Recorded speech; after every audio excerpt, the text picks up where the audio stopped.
I've been thinking about, there's three things I think that we do in this class that I think you need to do in an audition or a self-tape or in your work just in general.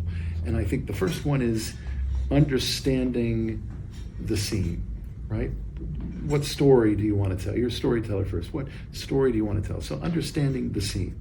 And then I think the second kind of big pillar that it's been dawning on me is interpretation of the character. I think that's the second big thing, right? So understand the scene and then understand your character, but interpret your character. Bring your take on the character. But then the third one that Tom talks about a lot in class, I think it's so important, is finding the tone of the material of the piece, right?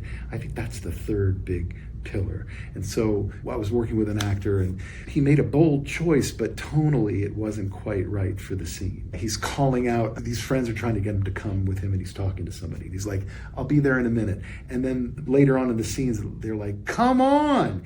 And instead of like, it was a light scene, it was bubbly, it was friendly, it was loving.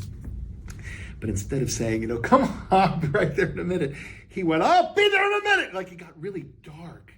And it was so interesting that he made that choice because, again, it was a bold choice. It was a good choice, but it kind of completely changed the tone of the scene. So I just think tone is a hugely important thing.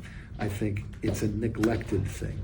And I think it makes all the difference in the world to figure out the tone of the material that you're doing. So again, understanding the scene, interpreting the character or the role, and then finding the tone. I think those are three huge things. So again, there's all kinds of pillars and all kinds of other things, but that's what I've been kind of obsessed with lately.